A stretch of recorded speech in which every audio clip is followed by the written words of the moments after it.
Hai, selamat datang di channel Kopi Fasta. Pimen mat, apa kabar? Yang artinya, gimana bro, apa kabar? Dan halo Rebahaners, dimanapun kalian berada, eling ora pas nemu mah laka panganan, tapi mau ana segat tempetok, dan sampean males mangane. Iya, balik maning karo nyong hingga konten kreator kreatif sing kerja ning restoran.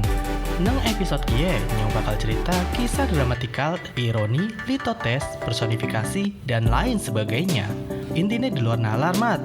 Film ini berjudul The Platform yang rilis pada tahun 2019.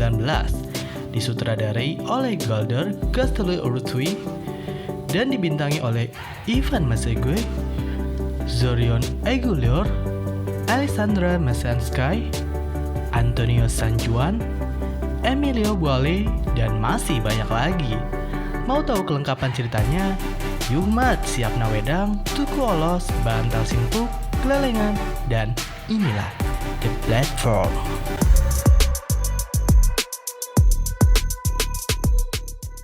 Film diawali seorang chef yang sedang memeriksa koki bawahan. Terlihat, chef tersebut yang cukup teliti dalam memeriksa setiap masakan yang sedang disajikan sang koki.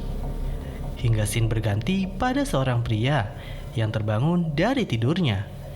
Dan saat melihat ke depan, terdapat seorang pria tua yang duduk di atas kasurnya sambil menatapnya.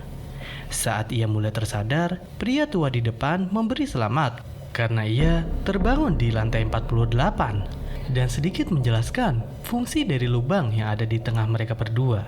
Diketahui bahwa pria tersebut bernama Goreng dan pria tua di depannya bernama Terima Kasih, atau agar mudah kita sebut saja Gazi. Gazi ini adalah tipikal orang yang sentimen terhadap informasi. Ia cukup malas menjawab pertanyaan-pertanyaan dari Goreng, hingga lampu di ruangan tersebut berubah menjadi hijau. Dan Gazi bersiap-siap di dekat lubang di depannya. Seketika turun perlahan dari lantai atas menuju lantai yang mereka tempati. Terdapat banyak makanan yang sudah termakan di atasnya. Goreng yang merasa jijik menolak saat Gazi menyarankan untuk memakannya. Walaupun makanan tersebut telah dimakan hampir lebih dari 90 orang lur. Gazi menawarkan kembali kepada Goreng untuk memakannya. Dengan malu-malu Goreng mendekat. Melihat ada sebuah apel yang masih layak, Goreng mencoba untuk menyimpannya. Siapa sangka saat platform di depannya mulai turun, suasana di dalam ruangan menjadi panas dan sangat panas. Gazi menjelaskan bahwa ruangan akan menjadi panas hingga memanggang orang yang ada di dalamnya, atau menjadi dingin, membeku saat orang di dalam ruangan mencoba menyimpan makanan yang sudah tersedia. Akhirnya, dengan berat hati dan tak mau mati terpanggang, Goreng merelakan apel yang sebelumnya ia simpan. Scene berganti di sebuah tempat di dalam gedung yang cukup sunyi. Terdapat Goreng yang sedang diinterview oleh seseorang. Di sana, Goreng diberi permintaan sebuah barang yang akan menemaninya selama di gedung tersebut. Namun secara tak terduga, Goreng memilih sebuah buku berjudul Don Quixote. Scene berganti di ruangan Goreng, yaitu lantai 48. Pada hari kedua, Goreng tetap menolak untuk mencicipi makanan yang berada di depannya. Goreng mencoba memancing Gazi untuk memberitahukan alasan mengapa ia tinggal di ruangan tersebut. Hingga akhirnya Gazi memberitahukan alasannya. Pada sebelumnya, Gazi telah membunuh seseorang dengan menjatuhkan TV dari lantai atas. Hingga TV tersebut menimpa seorang imigran gelap. Goreng yang merasa ganjal lanjut menanyakan hal-hal yang terjadi pada lantai tersebut, dan Gazi menjelaskan bahwa seluruh lantai tersebut terdapat lebih dari 130 lantai.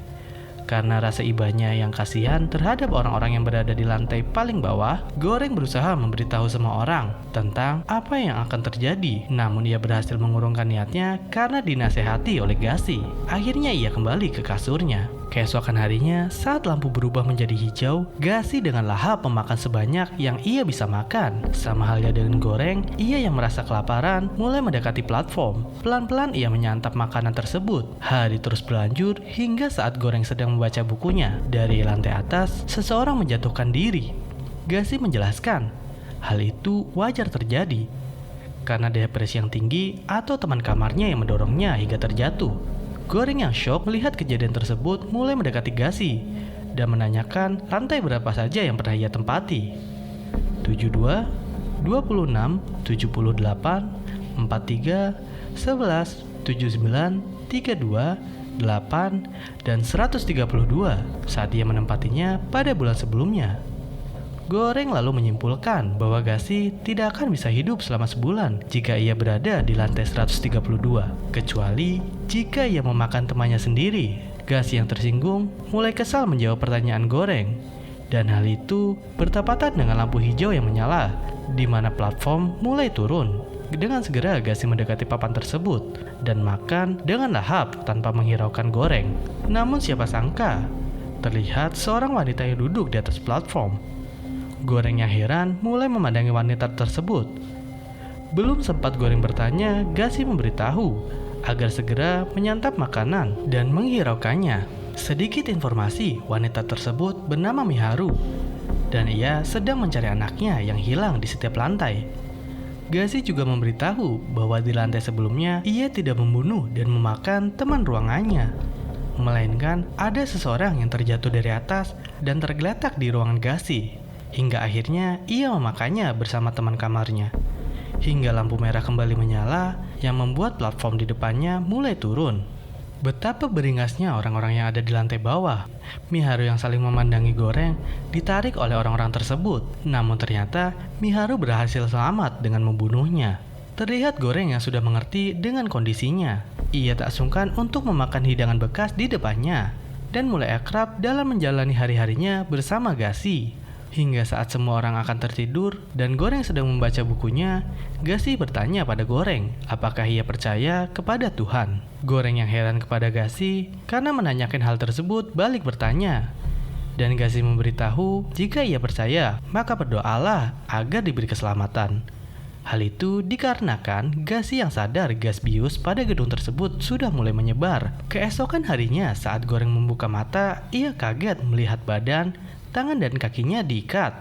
Dan bisa kita tebak bahwa yang mengikat dirinya adalah Gassi. Goreng yang ketakutan berteriak histeris.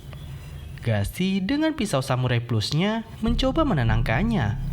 Ia menjelaskan bahwa agar bisa tetap bertahan, ketidakwarasan akan membuat seseorang berubah menjadi apa yang ia mau. Gassi juga memberitahukan bahwa ia akan berpuasa selama seminggu, yang mungkin akan mencoba mengiris dan memakan Goreng secara perlahan pada minggu berikutnya.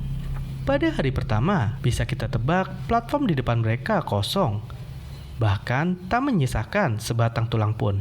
Pada hari kedua, tetap saja platform hidangan hanya menyisakan piring kosong. Hari demi hari terus berlanjut. Gassi yang menahan laparnya mulai menggila, dan Goreng yang dalam keadaan terikat terbelalak kosong, matanya melihat ke arah Gassi. Hingga 1 minggu telah berlalu, Gassi meminta izin kepada Goreng untuk mengirisnya. Selembar kain menutup mulut Goreng, dan saat Gassi berhasil mengiris paha Goreng, lampu hijau menyala, dan terlihat Miharu yang berada di atas platform. Dengan segera, Miharu memukul Gassi dengan botol, hingga ia tersungkur di lantai. Pisau yang terlempar ia ambil, dan dengan segera, ia robek leher Gassi. Miharu yang merasa simpati kepada Goreng mulai mendekatinya dan melepaskan ikatan Goreng. Pisau yang ia pegang diberikan kepada Goreng. Dengan segera, Goreng mendekati Gassi dan menusuknya tepat di dadanya berkali-kali. Dengan penuh kesabaran, Miharu menyuapi Goreng dan memberikan minum menggunakan tangan. Hingga terlintas dalam benak Goreng, ia menanyakan kepada Miharu tentang keberadaan anaknya. Sambil mengunyah daging yang ia genggam, perlahan ia kembali di atas platform dan turun saat lampu berwarna hijau padam. Di lain scene, terlihat chef yang kita perlihatkan pada awal film. Ia sedang memarahi para kokinya karena sehelai rambut yang menempel pada sebuah makanan yang ia pegang. Dan di dalam ruangan, Goreng yang terlihat lemah di sebelah jasad Gassi sedikit demi sedikit mengiris tubuh Gassi yang sudah tewas. Hingga diperlihatkan Goreng yang sedang berhalusinasi sedang beraksi lole dengan Miharu. Saat Goreng membuka matanya, terlihat seekor anjing yang sedang menjilatinya. Dan duduk seorang wanita yang bisa kita tebak ia adalah pemilik anjing tersebut. Scene mundur sebelum Goreng masuk ke dalam gedung tahanan ini. Saat Goreng sedang diinterview, terlihat wanita yang berada di ruangan Goreng sebelumnya sedang menginterviewnya. Karena tahu bahwa wanita tersebut adalah salah satu staf di gedung tahanan, Ia menanyakan asal-muasal gedung tersebut. Wanita itu bernama Imogiri. Agar mudah, kita sebut saja Guri. Ia menjelaskan bahwa gedung tersebut berbentuk penjara vertikal atau bisa disingkat VSC dan terdiri dari 200 lantai, yang mana pemilik gedung berharap adanya simulasi solidaritas dadakan dengan cara makanan yang disediakan akan cukup mengisi perut semua lantai yang ada di gedung tersebut. Lampu hijau menyala dan Goreng mendekat pada platform. Goreng yang tak nafsu makan, ia hanya memakan sedikit makanan yang ada di depannya. Berbeda dengan Goreng, Guri justru memberi makan anjingnya dan mencoba membuat 2 porsi makanan menggunakan 2 piring yang ada di depannya. Karena rasa penasaran Goreng, ia menanyakan pada Guri bagaimana bisa anak kecil ditempatkan di penjara yang Goreng tempati. Namun Guri menyangkalnya, ia memberitahu Goreng bahwa penjara tersebut tidaklah mungkin ditempati oleh anak-anak di bawah 16 tahun karena seleksi yang cukup ketat dari penjaganya. Saat lampu hijau padam dan platform makanan telah sampai pada lantai berikutnya, Guri menasehati agar 2 orang di bawahnya coba untuk makan 2 porsi makanan yang Guri siapkan sebelumnya. Namun tetap saja ya lur, orang-orang tersebut malah menghujatnya. Dan hal itu pun berlanjut hingga 2 minggu lamanya. Guri tetap menyiapkan 2 porsi makanan yang cukup untuk dimakan 2 orang di bawahnya dan menasehati untuk makan 2 porsi makanan yang sudah ia siapkan. Goreng merasa kesal yang mana akhirnya ia turun tangan mengancam orang-orang di lantai bawahnya bahwa akan ia kotori semua makanan di atas platform jika mereka tak mau mengikuti nasihat dari Guri. Akhirnya mereka berdua terdiam yang menandakan bahwa mereka akan mematuhinya. Hingga keesokan harinya saat lampu hijau menyala, terdapat seorang wanita di atasnya yang ternyata ia adalah Miharu. Goreng segera mengangkat Miharu ke atas kasurnya dan membersihkan luka di wajahnya. Namun atmosfer terasa dingin membeku hingga diketahui anjing milik Guri mengambil makanan pada platform yang sudah turun. Goreng segera mengejar anjing tersebut dan melemparnya makanan yang telah ia ambil. Memang si anjing. Kala itu Miharu dan Guri tertidur di atas kasurnya. Dan melihat mereka berdua yang terlelap, Goreng juga mencoba untuk memejamkan matanya. Namun ternyata Miharu tidak benar-benar tidur. Ia terbangun dan melihat tajam ke arah anjing yang Guri peluk. Dan yang terjadi...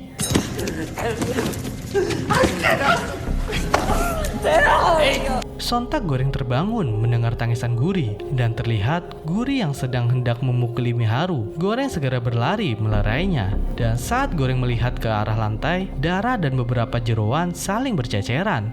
Keesokan harinya, Miharu turun menggunakan platform. Seperti yang pernah Gashi ucapkan, di dalam gedung ini siapapun bisa menjadi apa yang mereka mau. Melihat Miharu yang duduk di atas platform, orang-orang berada di dekatnya mencoba memperkaosnya. Dan dengan sekali tusukan, Miharu berhasil membunuh pria tersebut. Saat itu, Guri menceritakan latar belakang Miharu, yang mana ia datang menemui Guri seorang diri secara sukarela. Dan ia datang karena ingin menjadi Marilyn Monroe Asia. Ia adalah seorang aktris yang selalu membawa ukulele. Guri juga menjelaskan bahwa dirinya juga datang secara sukarela karena ia ingin membantu semua tahanan di sana. Guri mengidap kanker pada tubuhnya dan ia ingin mengakhiri hidupnya dengan membantu sesama. Di lain scene, segerombol bekicot telah disiapkan oleh koki-koki pada gedung tersebut. Dengan teliti, koki-koki tersebut membersihkan dan menghidangkan bekicot menjadi menu yang lezat dan bergizi. Semua hidangan telah disiapkan di atas platform, termasuk bekicot yang sudah siap santap. Diperlihatkan kebengisan para tahanan yang sedang makan saat platform hidangan turun dari lantai ke lantai. Hingga pada lantai yang Goreng tempati, hidangan bekicot yang lezat dan bergizi ini masih dalam keadaan segar. Tak ada seorang pun yang memakannya. Hingga akhirnya Goreng sedikit tersadar dan melakukan apa yang biasa Guri lakukan, yaitu membuat 2 porsi makanan yang biasa Guri sediakan pada 2 piring di depannya. Diketahui bahwa hari itu adalah hari terakhir mereka pada lantai 33. Saat Goreng mengajak Guri untuk sedikit mengisi perutnya, tentu saja Guri menolaknya, karena hari itu merupakan jatah anjingnya yang akan makan. Wonge tian pancen. Keesokan harinya, saat terbangun, Goreng terlihat kaget saat membuka matanya. Ia melihat Guri yang sudah tewas menggantung diri. Goreng terlihat tambah depresi saat melihat lantai yang ia tempati adalah lantai 203. Selama berhari-hari, Goreng kalang kabut, stres karena tekanan yang menimpa dirinya. Hingga suatu hari, saat platform akan turun, Goreng mengambil serpihan beling. Dan ia mencoba untuk menghitung durasi platform turun hingga naik kembali pada lantai yang paling atas. Sekian lamanya Goreng berpuasa, buku yang biasa ia baca, ia robek satu persatu. Dan ia makan. Hingga diperlihatkan Goreng yang sedang berhalusinasi, sedang menyayat jasad Guri. Menggunakan pisau samurai plus atas dorongan Gashi pada halusinasi tersebut.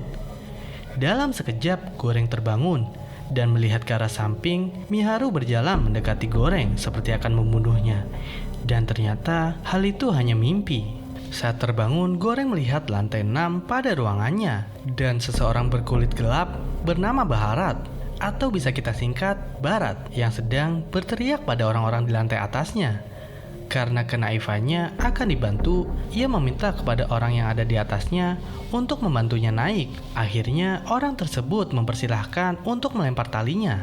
Namun saat Barat naik dan hampir sampai, dengan biadabnya orang di atasnya justru membuang kotoran bakmi singling jeding. Dan kotoran tersebut jatuh hingga menimpa muka Barat. Atas kejadian tersebut, Barat hampir terjatuh. Namun dengan segera Goreng menariknya. Dan Barat segera mencuci mukanya sambil menangis. Saat platform sampai pada ruangan mereka, Barat hanya terduduk lemas. Dan Goreng yang terlihat lapar mendekati hidangan tersebut dan memakannya sambil melempar sebuah apel pada Barat. Malam harinya saat Barat terduduk di lantai, Goreng mendekatinya dan berencana untuk mengajaknya turun. Dengan tujuan agar mereka dapat berbagi hidangan makanan pada lantai terakhir. Namun, jika makanan habis sebelum lantai terakhir, masih ada kesempatan untuk naik ke atas menggunakan platform tersebut. Dan akhirnya, Barat setuju dengan ide Goreng. Keesokan harinya, Goreng dan Barat mempersiapkan senjata untuk melindungi diri. Dan saat platform turun, Goreng melarang Barat untuk membagikan makanan hingga mereka sampai di lantai 50, karena menurut Goreng, lantai 1 hingga 50 pasti makan setiap harinya. Hingga sampai di suatu ruang terlihat seseorang yang mengenakan kursi roda bernama Brambang, yang ternyata ia adalah seorang guru yang pernah mengajar Barat. Ia memberi nasihat bahwa mereka hanya perlu memberikan simbol pada makanan mewah yang sempurna, tak rusak sedikit pun. Hingga platform naik kembali ke lantai atas. Akhirnya Goreng dan Barat menyetujuinya. Lantai demi lantai mereka lalui, hingga semua orang yang melawan mereka hantam menggunakan tongkat. Sampai pada lantai 51, secara sukarela mereka coba beri sedikit demi sedikit makanan hingga menyisakan piring puding panna cotta. Dengan usaha keras mati-matian mereka jaga, hingga ditemukan Miharu yang akan dibunuh oleh om-om botak. Namun dengan segera Goreng melompat dan menghajar pria tersebut. Tak disangka, di lantai itu masih ada seseorang yang sedang membawa sebilah pedang. Akhirnya Barat yang turun tangan. Tak sengaja, pinggangnya tersayat oleh pedang tersebut. Hingga saat situasi genting, Barat berhasil membunuh pria tersebut dan menebas leher pria yang hendak mencekik Goreng. Naas, kala itu nyawa Miharu tak terselamatkan. Akhirnya, dengan tertatih-tatih, Goreng dan Barat kembali pada platform untuk turun. Suasana tiap lantai yang mereka lewati sangat mengenaskan. Hingga sampai pada lantai 333, mereka terhenti melihat seorang anak kecil yang meringkuk di bawah kasur tempat tidurnya. Goreng dan Barat mendekati anak tersebut, dan Goreng meminta Barat untuk memberi hidangan panna cotta yang sedang ia pegang. Gila ya lur. 300 lantai mereka lewati, bahkan hingga saling membunuh antar tahanan. Kala itu Goreng memberitahu Barat agar mengubah pesannya, yaitu menjadi seorang anak kecil yang akan dibawa naik oleh platform. Akhirnya dengan berat hati Barat memberikan panna cotta yang sedari awal ia jaga, dan dengan lahap anak tersebut memakannya. Malamnya saat anak tersebut tertidur, Goreng berhalusinasi akan bayang-bayang Gashi, Guri, Miharu, dan Barat yang mengisyaratkan bahwa anak tersebut adalah pesannya. Lalu Goreng pun tersadar dan mendekati Barat. Terlihat darah yang berceceran di bawah tubuh Barat, dan bisa kita tebak bahwa hari itu Barat dinyatakan meninggoy karena kehabisan darah. Akhirnya saat platform sampai, Goreng membangunkan anak tersebut dan mengantarnya naik di atas platform. Saat platform tersebut turun, Goreng berhalusinasi tentang Gasi yang memberitahu bahwa pesannya adalah anak tersebut dan bukanlah Goreng. Goreng hanya pembawa pesan dan pemilik gedung tidak membutuhkan pembawa pesan. Akhirnya dalam halusinasi tersebut, Goreng meninggalkan si anak kecil di atas platform menuju kegelapan bersama Gasi. Dan akhirnya anak tersebut yang dibawa naik oleh papan platform secepat kilat menembus tiap-tiap lantai yang ada di gedung tersebut. Nyoh, akhirnya bubar guys. Semoga kalian terhibur. Sesi hikmah. Apa ya? Oh, hikmahe aja kakek reka angger mangan saanane sacukupe. Angger laka ya aja dipaksa ya mat. Hingga in here with PT Surya Kencana Padang melintang dan segenap jajarannya undur diri. Jalan-jalan sama si Boni, makan seblak campur semen. So, kalau kalian suka channel ini jangan lupa ya, like dan komen. Sampai jumpa di recap film berikutnya. See ya. Bye bye.